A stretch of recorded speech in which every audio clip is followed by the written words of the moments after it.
Howdy, peeps. Today we're going to be talking about meat and the word of wisdom. Join the Journey Radio starts right now.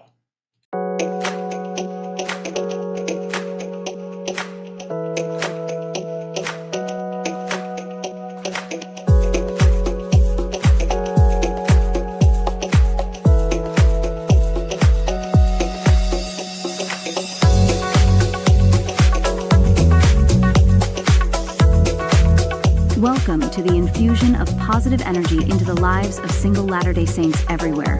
This is Joy in the Journey Radio.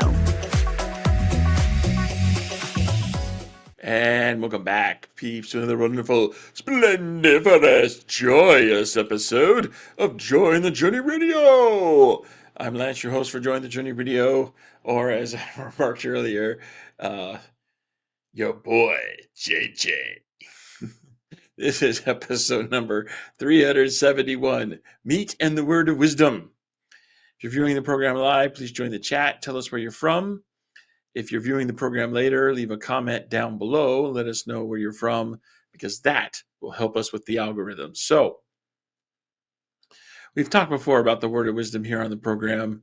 And, the whole idea behind doing so is the program is devoted to helping Latter-day Saint singles thrive in their single years. And it's hard to make the argument that you're going to be thriving unless you've got good health.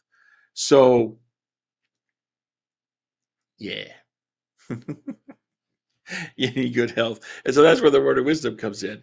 Now, I've actually had some questions, and this is something that I've been actually thinking about for the last couple of years, actually, about the appropriate role of meat with diet. Uh, we know, and we talked about this before on the program, right? Like, I'm not a vegetarian, and I'm not advocating that people avoid meat altogether. I mean, we've talked about this before on the program. Section 49 of the Doctrine and Covenants, you know, says, beware of people who forbid to eat meat. So clearly, it's not, the Lord's program is not vegetarianism. There's a lot of people out there I know who tout the health benefits of being vegetarian and eating only vegetables. And hey, if that works for you, then that's great.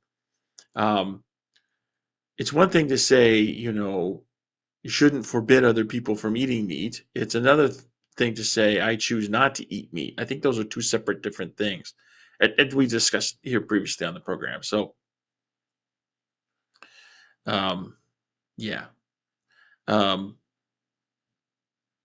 that's that. So let's take a look at, because I've just been thinking about this. Like, if you not forbid to eat meat, okay, so that means meat is acceptable. Well, then, um, what is the acceptable place of meat within diet as revealed by the Lord in section 89 of the Doctrine and Covenants? So I thought, hey, what better way to get a good look at that than to go back and take a look at um, section 89 itself. So let's take a look at that. See if I can pull this up here. Ooh, nice. So, ooh, I like that. I mean, I made myself a circle. I drew myself a circle. Ooh, I like this scene better. All right, let's try this. So, here we got, here on the screen, we got some quote from D&C 89, verses 11 through 15. And this is the part where it talks about the actual diet. Every herb in the season thereof. Now, herb, I take to mean vegetable. Every fruit in the season thereof, all these to be used with prudence and thanksgiving. Yea, flesh of also of beasts and of fowls of the air. I, the Lord, have ordained for the use of man with thanksgiving. So, verse 12 right there says there's a place for meat in diet. But finish the verse out. It says, nevertheless, they are to be used sparingly. It is pleasing unto me they should not be used only in times of winter or of cold or famine. And I've heard some people opine that verse 13 is basically a reflection of the technology of the day. because when this revelation was received in 1831, people did not have refrigeration like we do today in the 21st century. So um, that's why it's like pleasing only in times of winter or cold or famine, because you need those cold temperatures in order to preserve the meat so it doesn't spoil. I think that's what that was about. Um, or at least I've heard that opined. I actually do agree with that. 14, all grain is ordained for the use of man and the beast to be the staff of life, not only for man, but for beasts of the field, fowls of heaven, all wild animals that run or creep on the earth. And these hath God made for the use of man, only times of famine and excess hunger. So it seems like there's a place for um, meat and diet, but to me, the key word in these verses is the one that I've highlighted there: sparingly. What does the word sparingly mean? If I think about it today, we would think about something that's used to a lesser extent, or something that's used infrequently.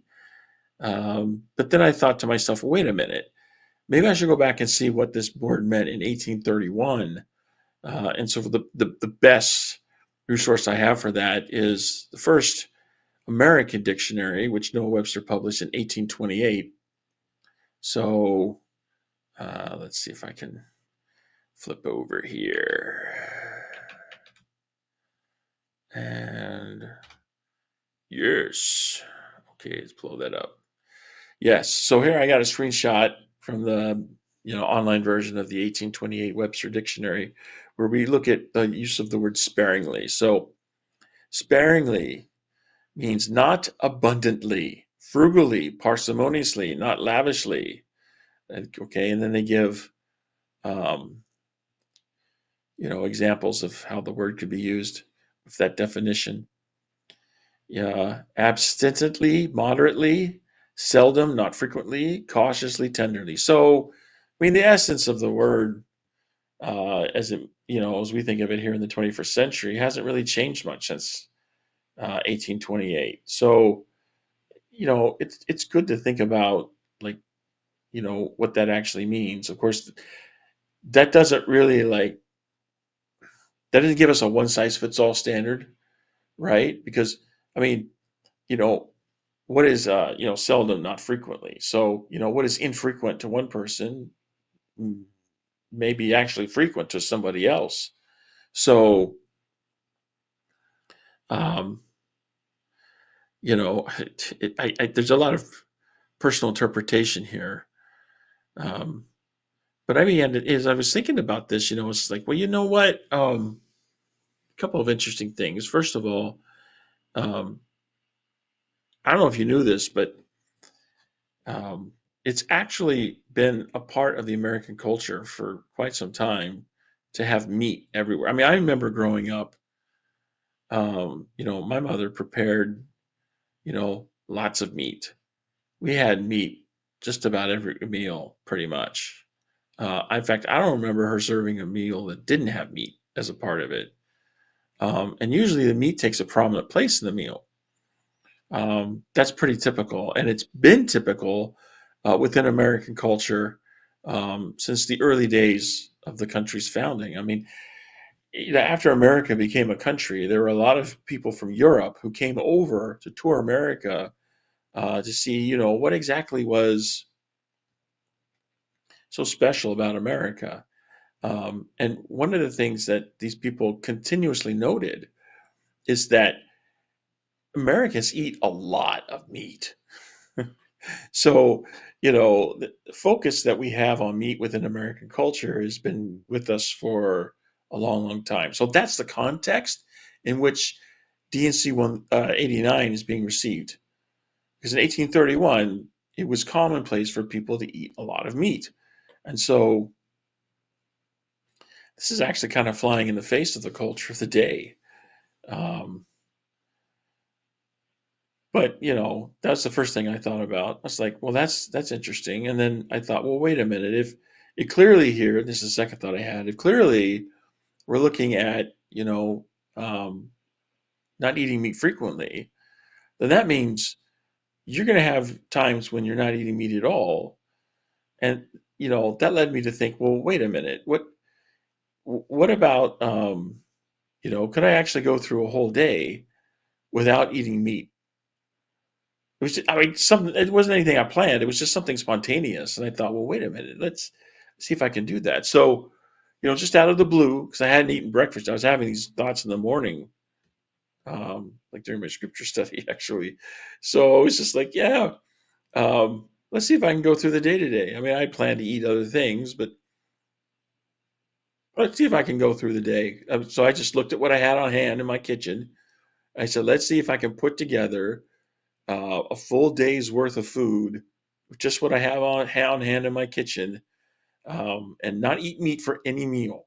What would that look like? Well, here's how it came out. So um, I actually eat two breakfasts. The first breakfast and second. I feel like a hobbit because I'm eating two breakfasts. Ah, anywho, here's what I had for my first breakfast. So I had a cheese and pepper egg white omelet, as you can see there, with a side of hash browns and a slice of Ezekiel bread toasted, with some blueberry jam. Again, there's no meat at all in this, and the meals I'm going to share with you are totally nutritious, and they taste wonderful. Um, Ezekiel bread is great. I love to have it toasted, but it I typically need to put a little bit of something on it to it'll put the flavor a little bit. The cheese and pepper omelet. I use egg whites. I got away from using full eggs. I still use it. I mean, it's more than anything. It's just my own personal history thing. Back before I had my surgery and my gallbladder removed, I was actually eating 2 to 3 eggs a day. And I had lots of cheese because I love dairy. I still love dairy, but I don't eat as much of it as I did before, since my gallbladder got taken out. So I try to limit the amount of cholesterol that I bring into my body. And I love eating eggs at breakfast time, but the egg yolks are full of cholesterol. So in order to get something a little bit more healthier, I just switched to egg whites, and um, I've noticed a big boost in my health after switching to the egg whites. So that's why I do the egg whites. Um, and so I, whenever I do anything with eggs, it's almost always with egg whites. So anyway, I mean, and this was very tasty. There's first breakfast. Okay, then a couple hours later, I get to second breakfast. And so I decided, hey, I'm going to get me some fat-free vanilla Greek yogurt, which I had in my refrigerator, and I'm going to mix in it some dark chocolate granola. And that was tasty, very tasty. As you can see, there's no meat at all in this meal. So um, because I eat two breakfasts, I basically eat lunch a little bit later. So I call it a late lunch. And here I had some leftover cheese tortellini. Uh, so I basically, put some mozzarella cheese over it, stuffed it in the oven. There's broccoli mixed in with it. It's hard to see it in the picture, but it's hiding there underneath the cheese. Again, I love dairy. So, and then I had some wheat bread that I ate with the pasta. Um, this was a little bit bigger than what I usually eat for lunch, so it really filled me up. There's an afternoon snack that I usually have a couple hours later, but because this particular meal was a little bit bigger than what I normally eat, I didn't go ahead and have the afternoon snack. I just skipped it. Just something I've actually been trying to get into. Just taking care of your body if your body knows what it needs. So listen to your body. So if you're not hungry, don't eat because it's time to eat. If the time to eat comes and you're not hungry, and you feel full, then don't eat anything. Right. And that's what I did this particular day. So I didn't have my afternoon snack because this pretty much filled me up. And then when it came time for dinner, I was like, well, okay, I got some red beans and rice. And then I served it with some baked sweet potato, green beans, and I cooked up some cornbread. Cornbread's very easy to make. And it went very well with the red beans and rice. The sweet potatoes, I actually made those ahead of time. I try to keep um, sweet potato on hand. I use it in a number of different recipes, not only for like dinner but also for breakfast. So I'll mix it. I mean, if you want a really good breakfast, take some baked sweet potato like I have here, and I'll share with you in a moment how I prep it. But take that sweet potato and mix it in with some turkey bacon, a little bit of mushroom, onion, pepper, and some egg whites. It makes a really good egg white scramble. A good way to get some veggies in for your breakfast.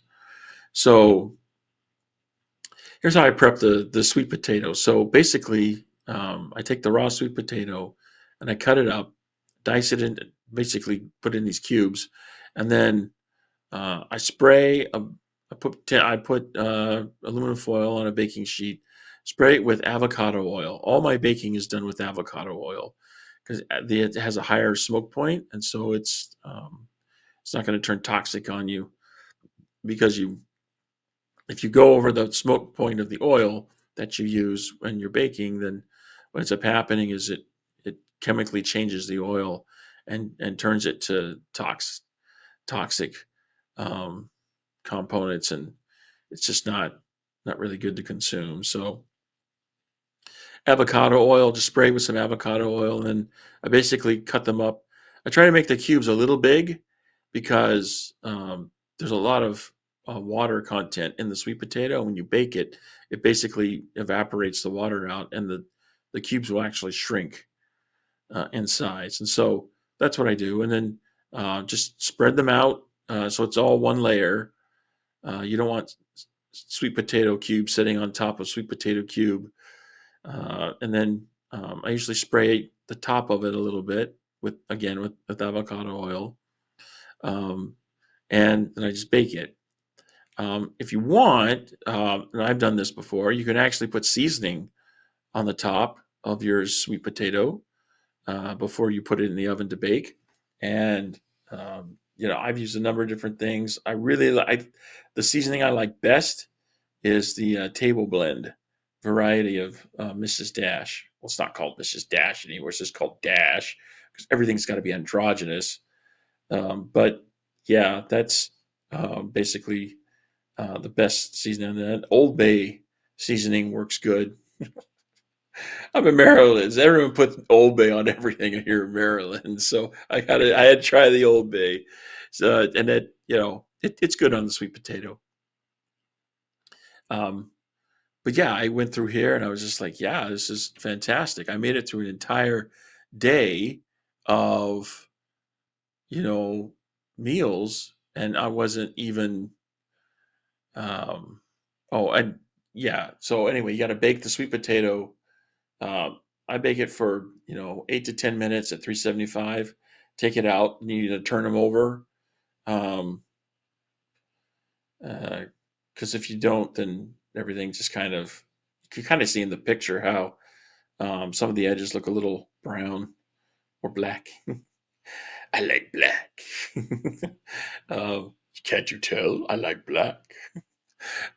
So yeah, and that's basically where that comes out some. So another 8 to 10 minutes after you flip it over, again at 375, and I just basically keep it in a ball canning jar in my refrigerator and just take it out a little bit at a time as I need it.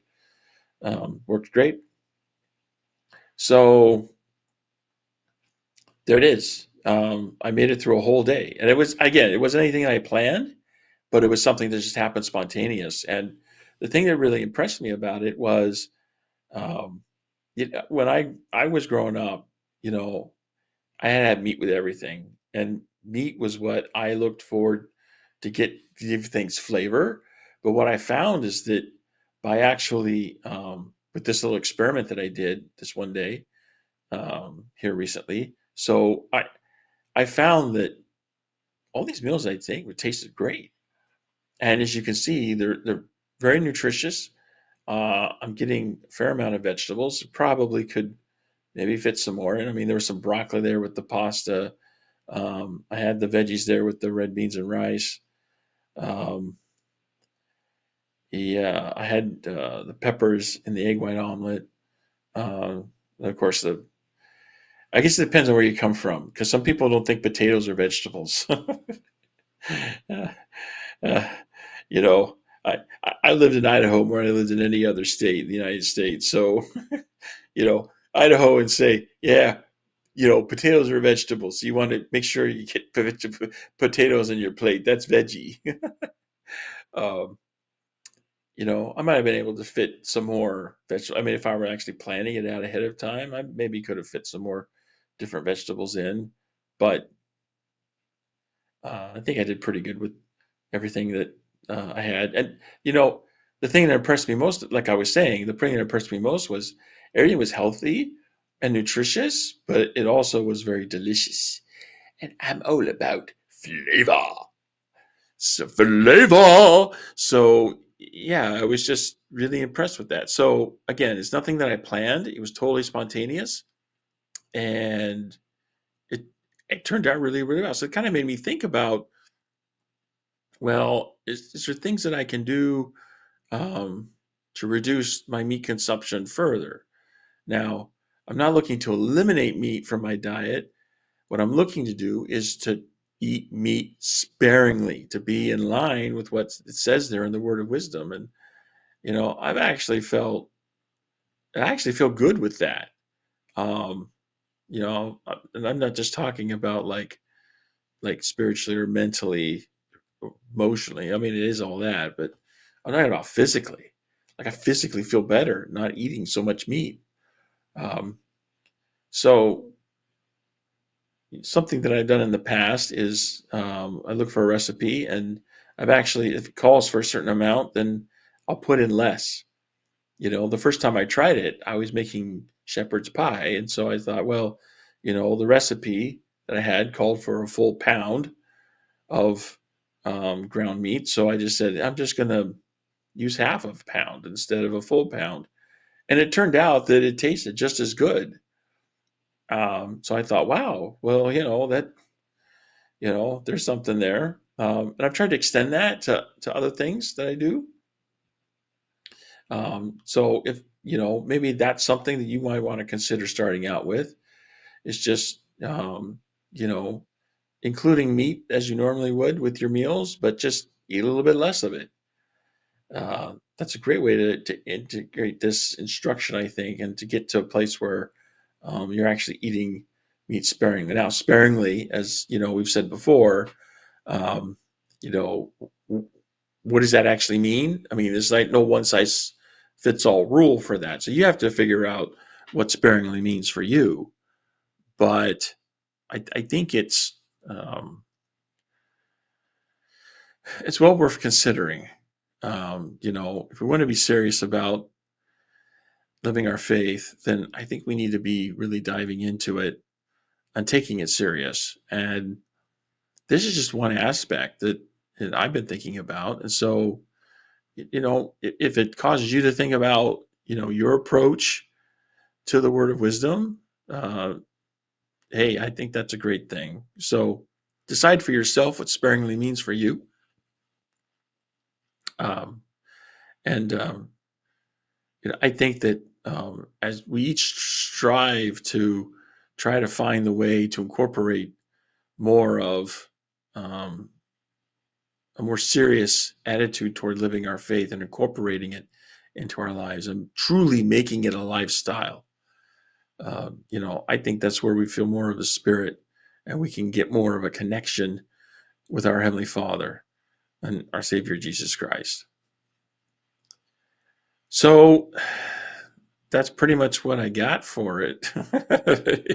Again, you got to make your own decision and what sparingly means for you. So I commend that to you. And that's all I have for this episode of Join the Journey Radio. Thanks to all of you for joining in. No one in the chat. So, hey, you know what? If you join the live stream, and just you can join in the chat, and I'll check it. And if not during the program, at least at the end.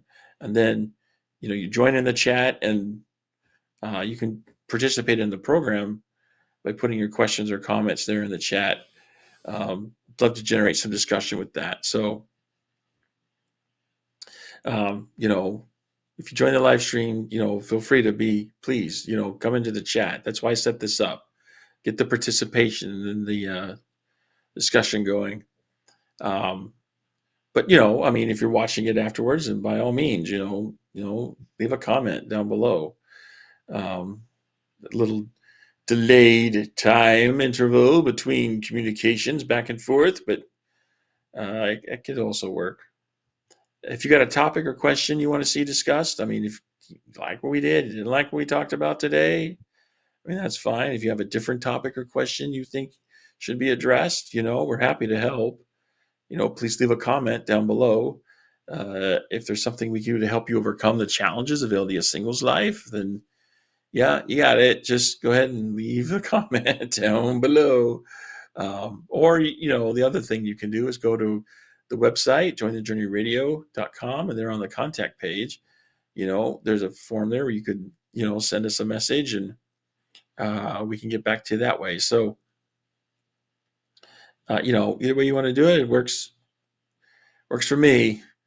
As always, don't forget to like, subscribe, share our content if you find it helpful.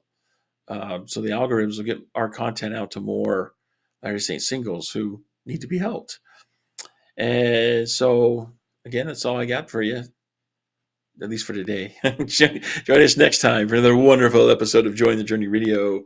And until then, this is your host reminding you there is joy to be had all along our journey. So take that joy, journey on.